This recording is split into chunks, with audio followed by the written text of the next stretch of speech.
Sorry. I was just looking at we didn't have we weren't live on the live on the live stream. So I'm just going to go back over that again as we and welcome the people back on here to the live stream. So as I talked about, this is January 6th, which means the House and Senate will meet today in a joint session of Congress to certify the results of the 2024 presidential vote. So, of course, as I talked about just a second ago before we got live on the live stream, was that this is obviously a interesting time, as January 6th, 4 years ago, marked the riots that had occurred under President Trump's after the 2020 election. And so this is obviously a big part of the last election where Donald Trump talked about pardoning a lot of the people that were involved in the last January 6th, as the federal prosecutors and Department of Justice made up crimes to prosecute several of them. Several of them deserve to be prosecuted. Those committed physical acts of violence or other types of physical acts of destruction or things like that. But a lot of them, they just made up crimes. And Donald Trump said he is going to pardon a lot of them on his first days of office. And one of the great ironies of the American political system is that the person who lost a race sometimes has to be the one who also presides over their own defeat. In this case, Vice President Harris, who remains the vice president until January 20th, has to preside over it. As the 12th Amendment to the Constitution says, Congress says the President of the Senate shall, in the presence of the Senate and House of Representatives, open all certificates and all the votes shall then be counted. So that means it dictates a joint session of Congress, and as the head of the Senate, Vice President Harris has to be the one to oversee that, which is going to be pretty interesting because we haven't seen her in a long time. We haven't seen her. She's been in Hawaii. She's been in all other these kind of places, but we haven't actually seen where she's been. She's been vacationing. She's been really enjoying her time. But I'm sure if she makes any kind of public statement, if the Democrats make any kind of public statement today, it is going to definitely be a jab at January 6th of last time, and Donald Trump saying, "Look how peaceful we are. Look at we don't have any riots this time. How funny is that? We had all these riots last time, and look what that caused." So I'm sure they're waiting on some kind of. We don't know. Maybe there'll be riots. I don't know. It's early in the morning. We're still early in the day, I guess. But I highly doubt it. This time around. So, like I said, this is a joint session of Congress when they both meet. So that's the House and the Senate. And they're going to meet in the same chamber, just like you would have the you would have the State of the Union address, for instance, is very similar. And the Speaker of the House presides over alongside the President of the Senate. So that's Speaker Johnson will be there as well. But it is the job, really, of the head of the Senate, the vice president, to run the show. So again, this and the State of the Union, they're only really the two major times, or two normal times, I would say, that there is a joint session of Congress. Obviously, there can be emergency times when that can happen. But this is just one of the normal times that it happens. And since the House successfully elected Speaker Johnson on Friday afternoon, it will occur today. Now, because of last time, Capitol Police have begun restricting vehicular traffic on streets around the Capitol complex early Monday morning.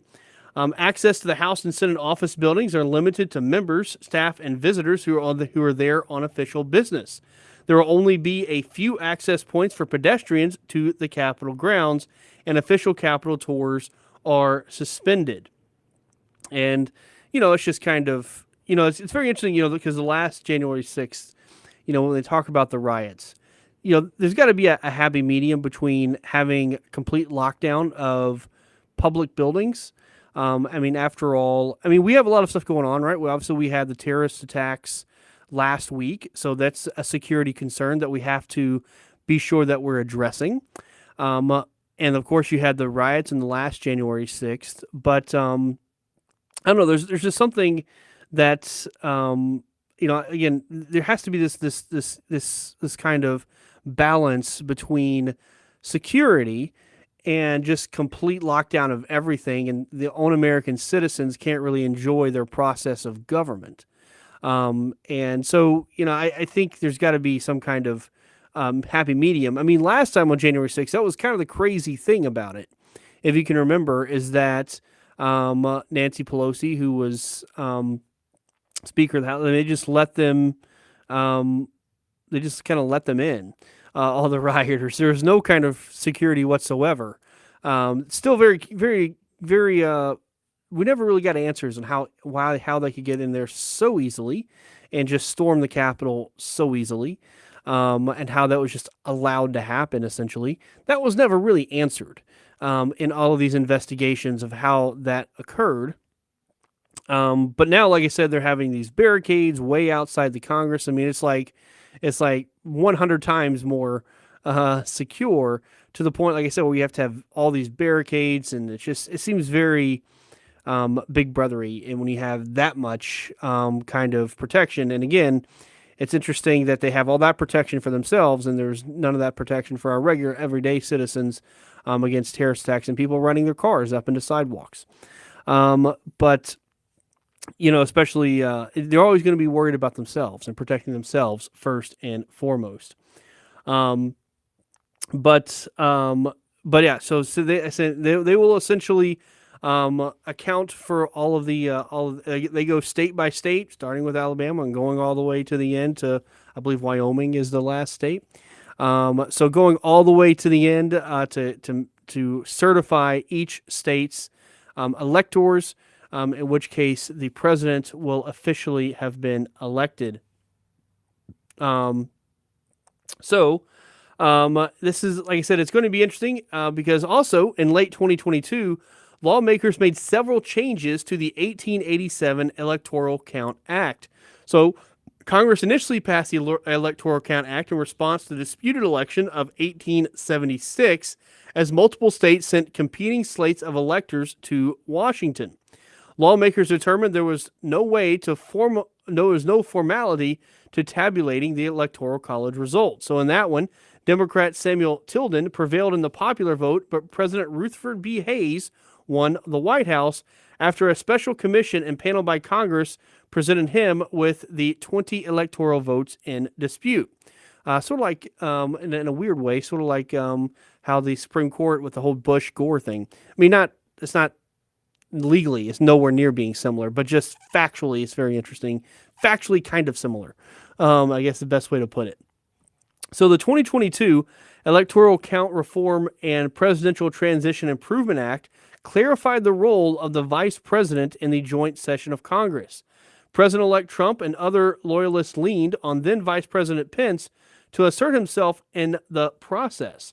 Many demanded that he accept alternative slates of electors from the states in question, and the updated law states that the vice president's role is simply ministerial. The new statute says the vice president lacks the power to determine, accept, reject, or otherwise adjudicate or resolve disputes over the proper list of electors, the validity of electors, or the votes of electors. So essentially, they took away any power of the vice president to upset the election. Again, they passed that in order to solve a dispute, and then they have essentially taken that power away. It's very interesting, like I said, because the Democrats, proponents of that, because of Mike Pence and all this, Donald Trump trying to overturn the election. We're gonna limit what the vice president can do, and then it's their own vice president later on, and they lose the election. This is the thing, right? As you got to remember, in any kind of politics, is that you're not always the one in power, and you will eventually lose power if there are open and free elections. As long as there are open and free elections, you will eventually not be in power. I don't care how good your party is. People are going to be upset with you. Things are going to happen that's not even going to be your fault, and people are going to vote you out. That's just the nature of people. Like I said, unless you can steal elections, that's a whole different story. But if there are open elections, then you will eventually leave power.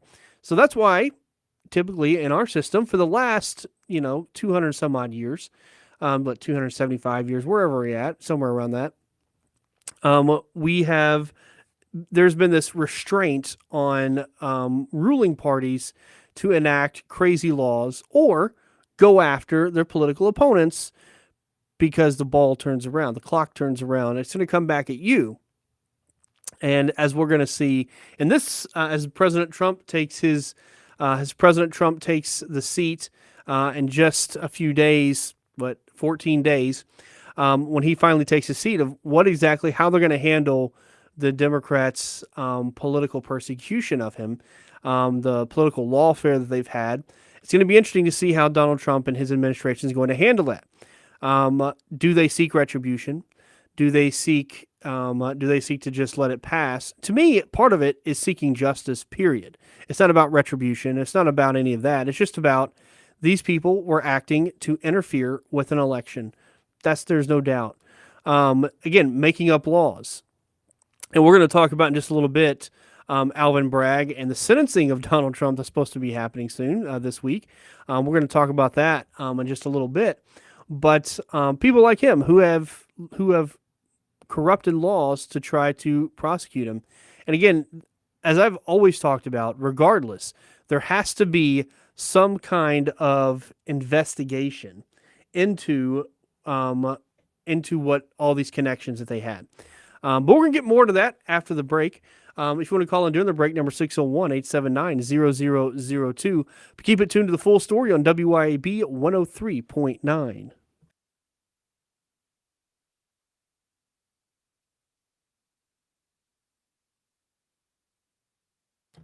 All right, ladies and gentlemen, welcome back here to the full story on WYAB 103.9.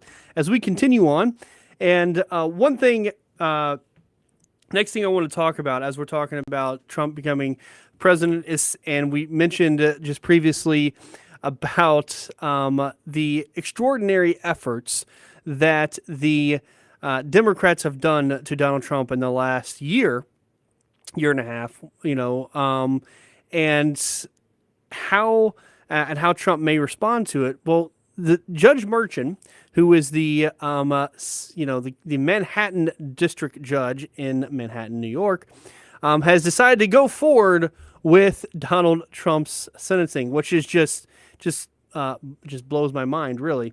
So President-elect Donald Trump is supposed to be sentenced on January 10th, so just 3 days from now, in the criminal case in which he was convicted on charges involving hush money paid to a porn star. But Judge Merchan ruling means that Trump, he said that he will be required to be at a court hearing just 10 days before his January 20th inauguration. An unprecedented scenario in U.S. history. Judge Merchan, guys got some gall to say the least. So the judge said that Trump may appear at his sentencing either person or virtually. And this was a part of the thing I initially thought about is like, look, you got a guy who's 10 days out from being president. You're going to force him to come to a courtroom.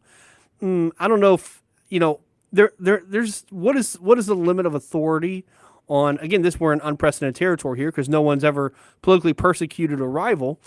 So these are all new rules that we've never really had to talk about. But when this is the president of the United States we're talking about. You just can't force him to be anywhere, this little judge and this little county. I mean, it's what he is. He's essentially, no more than a county judge. So this guy can't just force a president to show up. So I think that's why he said, or virtually, you can be there virtually. I think that's why he kind of said that. Now, Merchan wrote that he was not going to sentence Trump to any jail time. Yeah, good luck with that. You want to talk about a riot on your hands. And that a sentence of an unconditional discharge, meaning no custody, monetary fine, or probation, would be the most viable solution. And again, you're not going to be able to order the president of the United States to probation because he has to do his job. And again, what authority do you have? I mean, that's, to me, if the judge did something like that, that'd be an extraordinary reason for the Supreme Court to immediately pull the case, right? For the Supreme Court to say, this is where we have to step in. We're going to step in even before any other state courts because this is an extraordinary measure that has occurred. And it's very interesting that the judge would, I'm not going to sentence you to jail, but I'm still going to sentence you before your inauguration. I mean, if I was, if you're Judge Merchan, I mean, I wouldn't have done this regardless. But if you're in Judge Merchan's shoes and you did this anyway, then would you really want to put all of this riskiness, before? Maybe he wants to do it beforehand to show he has some kind of, I'm not going to give him, I'm just going to give him like $100 fine or something, and that's all I'm going to do is just give him a fine. Maybe he wants to give him a really, really light sentence. Maybe that's his plan. Just give him a really, really light sentence beforehand to maybe make some goodwill. Maybe that's his plan because if he did anything more than that, he already should be looked into, right? As well as everybody involved with that prosecution, including Colnago, I can never say that guy's name right. The number 3 DOJ guy that just quit his job at the number 3 DOJ to go be a city prosecutor for this case. All of those the links to the Department of Justice in this case is just glaring. What Merrick Garland had to do with this case, his involvement with it, with Alvin Bragg. I mean, there's so much to be investigated here because we have to know the truth. The American people deserve to know the truth. And Kash Patel being the head of the FBI, a new Department of Justice, all of these things that are coming in, there's nothing holding them back to at least investigate it. Right, and then present that to Donald Trump to see what he would like to do, but or just stay out of it altogether and just let his attorney general handle all of it. Right, and maybe that's the best answer, but it has to be investigated. There are just way too many links that were involved in this, not to at least say you want to say that's a coincidence. Okay, well, we have to look into that because that's a lot of stuff going on. And the American people are just going to question it, and conspiracy theories are just going to run rampant if you don't have an investigation, a full investigation of these individuals. And so that has to happen. And like I said, Merchan's going to be a part of that too, because again, he allowed this to go on. That's the part of a judge is to say, okay, it should, your first level of protection is at the prosecution level. I've been a prosecutor, right, for a long time, or for a while. And then my thing is, okay, as a prosecutor, I'm the first line of stupidity prevention. All right. Despite political pressures or anything like that, I'm not going to bring charges because I don't think they're warranted. That's the first step. But here you don't have that. You have some Department of Justice interference potentially. You have this, number 3 DOJ guy all of a sudden becoming a prosecutor. Obviously, there's some weird things going off with the prosecution, and they're becoming overzealous prosecutors, and they are creating and making up laws. Right? They created misdemeanor laws to try to bend those into felonies. All this weird political style prosecutions, and that's where the judge is supposed to step in and say, "Hey, I'm not going to allow this. I'm the arbiter of justice at the end of the day. I'm the referee. I'm not going to allow this case dismissed or charges dismissed, what have you." But he didn't do that. And the question is, why didn't he do that? Why didn't he follow the law? What was going on with him? Does he have connections to the Democratic Party? What are his connections to that? These are questions that have to be answered. And maybe he comes out clean. I don't know. But the end of the day is we have to look into it. We have to question him. We have to question his known associates. We have to question his background, his history, his political donations, all of those things. We have to interview those people, and we have to talk to them. We have to look at his electronic communications. All of these things that we have to do. We have to subpoena them and get warrants for them. We have to search his house. All of these things we need to do to be able to determine what his connections are. And so he's part of that. Again, maybe he's trying to get ahead of that by having some kind of light sentence or something. But it is interesting that he wants to do this right now. Now, the imposition of the sentence would pave the way for Trump to appeal. And Merchan acknowledged in his ruling that Trump has made clear his intents to appeal, of course. And in a post on his Truth Social network early on Saturday, Trump said, I reiterated again that these charges were completely made up, saying it is a fake, made-up charge by a corrupt judge who is just doing the work of the Biden-Harris Injustice Department. He created a case where there was none. And so that does show you what Trump is thinking of him right now. Now, Merchant announced his plan for the sentencing in denying Trump's motion to dismiss the case due to his presidential election victory. Trump's defense attorneys had argued that having the case hang over him during his presidency would impede his ability to govern. Merkin rejected that argument, writing that setting aside the jury's verdict would undermine the rule of law in immeasurable ways, which I can't even get that out without laughing because they have undermined the whole rule of law in an unmeasurable way. That's exactly what they have done. They have made a mockery of the justice system. Which I've said before, our justice system is the best in the world. It is. And they have made a mockery of it. They have completely shown how it can be abused from all the way up, and including all the protections that we're supposed to have. Rarely do they fail. And this time they failed.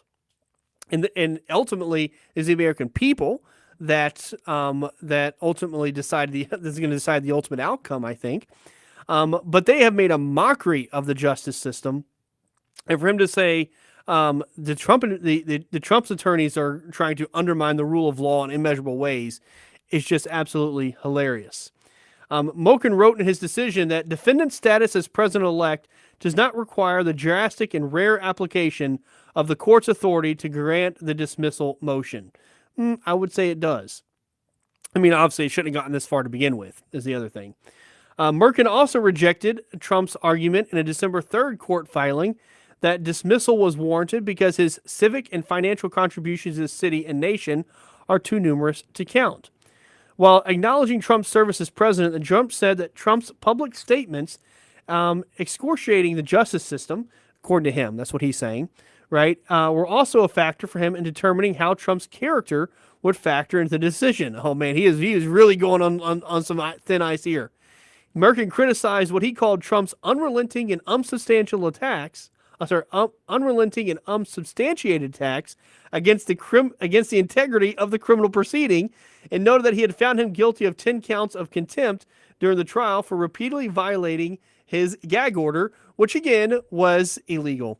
So it is, he said, defendant has gone to great lengths to broadcast on social media and other forums his lack of respect for judges, juries, grand juries, and the justice system as a whole. Why do you think that is? Why do you think that is, Judge Merchant? It's because you guys have made a mockery of the justice system. That is why.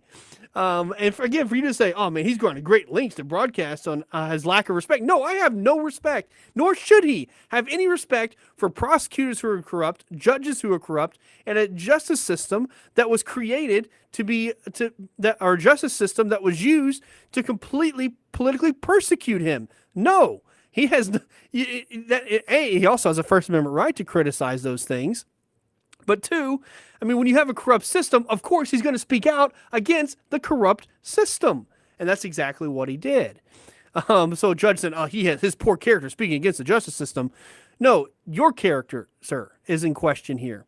And as I said, those things are going to change because Donald Trump's going to be in the president's seat in 14 days. And it is going to be your character that's going to be in question very soon. And maybe you're going to be the one to say how you didn't make in front of a judge in your sentencing case. Maybe that's what's going to happen. So you better be treading thin ice here, Mr. Merkin, because what may happen is you may be signing your own arrest warrant for lack of a better word, because you're definitely not doing yourself any favors. Like I said, unless your whole plan here is to give him $100 fine and say, my bad, and then still the conviction's still there, so they're still going to appeal it.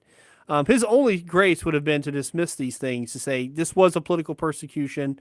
I mean, it got to a certain point where he couldn't even do that because he let it go on this far. I mean, like I said, he should have dismissed this when it first came to him. Right, to say, hey, why are you making up laws here, prosecution, right? Government, what are you doing? This is not what this law is meant for. You're obviously reaching dismissed, get out of my courtroom, right? That's what should have happened. But that didn't. So he's kind of too far in. But then for him to question Donald Trump's character, I mean his criticisms of the justice system there, they're completely warranted. And the so-called gag order that you have, which technically still applies, by the way, which is very interesting, how you're going to have a gag order on the president of the United States, is was completely illegal as well. So he said, defendant's character and history vis-a-vis the rule of law and the third branch of government must be analyzed. In that vein, it does not weigh in his favor. It's like, oh man, you're just asking for punishment, man. He's just a glutton for it. He's just really, it's like he wants them. It's like he's goading them, right? He's goading them to try to investigate him, And it's like, hey, if you want it, you can have it, my friend. If that's what you want, we'll be more than happy to oblige it. We'll have no problem looking into all of your history, looking into everything and every connection you ever had. I bet he's already destroyed his computer and tried to delete all of his records. They've all done that as soon as the day after the election, they started deleting things. There's been a mass deletion of stuff in Washington, D.C. and in Manhattan. I'm pretty sure of it. But thing is, you can't really delete everything. There's always an electronic trail, and we'll find it. They'll find it. There's no doubt about it. And if we look hard enough, they'll find it. Despite your best efforts, it's always on a server somewhere. And nothing digitally is ever really erased. It's very hard for it to be. So we shall see. We shall see how that all plays out, and whether it plays out into his favor. My bet is it's not. Okay, as I like to say, you play stupid games, you win stupid prizes. All right, we're going to take another break right here. If you want to call into the break, number 601-879-0002. But keep it tuned here to The Full Story on WYAB 103.9. All right, ladies and gentlemen, welcome back here to The Full Story on WYAB 103.9. The next thing I want to talk about before we get into the last break is just some updates we had this weekend on the Cybertruck bombing, as we get more information about that, as well as what's going on in New Orleans, and the information is coming out from there. So the big news from that this weekend is that Matthew Livelsberger, the Green Beret who died in the Las Vegas Cybertruck explosion, left behind a note describing the incident as a stunt to serve as a wake-up call for the country. Authorities are still combing through his electronic devices as they piece together a motive behind the blast outside the Trump International Hotel on New Year's Day that left him dead after he shot himself in the head beforehand and injured 7 others. So 2 letters on his iPhone Notes app ahead of the explosion describe his personal and political grievances, according to the Las Vegas Metropolitan Police, who revealed in a Friday press conference. He said in one of the note, or the first note, fellow service members, veterans, and all Americans, time to wake up. We are being led by weak and feckless leadership who only serve to enrich themselves. In an excerpt from the second letter, he wrote, "We are the United States of America, the best country people to ever exist." That's what he said. I think there should be a sick there. But right now, we are terminally ill and headed toward collapse. He continued, "This was not a terrorist attack. It was a wake-up call. Americans only pay attention to spectacles and violence. What better way to get my point across than a stunt with fireworks and explosives?" So I hate to tell them, and the police are now saying this is a suicide. But the definition of terrorism by the FBI and federal law is that a terrorist attack is the use of violence or the threat of violence to achieve a political, social, religious, or economic goal. The goal is to intimidate or coerce a government, the civilian population, or a specific segment of the population. That's exactly what he did by using the bomb. And he just said in his this is a wake up call. He's using violence, which injured 7 people, right? And he could have killed more if it wasn't for the Cybertruck itself. It just exploded upward and not outward. If it wasn't for the Cybertruck itself, he could have killed those 7 people. And so, using this case, violence, explosives, to reach a political goal or for a to put across a point is in fact terrorism. The fact they're ruling this as a suicide, where suicide usually doesn't involve injuring 7 others. It doesn't involve having a political message involved with it, right? Suicide is when you just go into the back room and hang yourself, shoot yourself, or what have you. But I mean, it's definitely a suicide in that he killed himself, right? That is technically a suicide, but it's still an act of terror under the definition of terrorism. So for them just to say, it's just a suicide, it's not terrorism. It's like, what are you talking about? It's sort of like, when Obama, when we had the killings at Fort Hood, when that guy killed all of them. It was originally a workplace violence, right? Is how they initially labeled it, is workplace violence. It's like, call it what it is. All right. We have definitions. Definitions mean words. He said, in continuing on his notes, he said, "Why did I personally do it now? I needed to cleanse my mind of the brothers I've lost and relieve myself of the burden of the lives I took." And I guess that's talking about his time as a Green Beret and the people he killed, or potentially the people he's planning on killing. If that's the case, that goes to show you he was planning on killing people. There's 2 different ways you can take that, right? You can take that as the guys people he's killed overseas, in which case I would hope that everybody he killed over there was justified as an enemy of the United States. Or you could take it as the people he planned on killing in that attack, which again he failed at. Pretty horribly he failed at. He didn't give he doesn't give a good name to Green Berets in a lot of ways. First off, if anything, the sacrifices and the brothers that he talks about. This is what really ticks me off about this guy. Is you say that the brothers that you lost overseas. What do you think those guys died for? And it's tough. I get it, right? I've had difficult conversations with guys when I was in the military, especially after the Afghanistan withdrawal.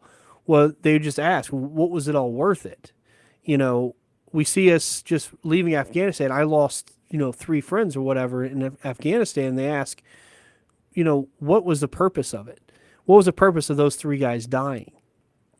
And it's a tough question to answer. But they still fought for their country. They fought and they died wearing that American flag on their right shoulder. And you can't take away that. You can't take away, despite politically whether we should have been there or not been there, right? And politically, we probably should have gotten out of there a long time ago. But you're a soldier, not a politician. You follow orders, and you carry those out hopefully with honor. And so, for him to invoke their names in an attack like he did, injuring innocent Americans, is pitiful. It's disgusting. The fact that he would invoke them like that, because killing Americans is not a way to prove a point. That's not, especially innocent people like he did. Targeting just regular civilians like he did. There's no excuse for that, and there's no it just takes away any honor that you ever had. First off, I mean, it just shows that you're a pitiful person and a disgusting person in my view. Green Beret, not a Green Beret, Bronze Star or not. That completely wipes away any kind of sacrifice that you made.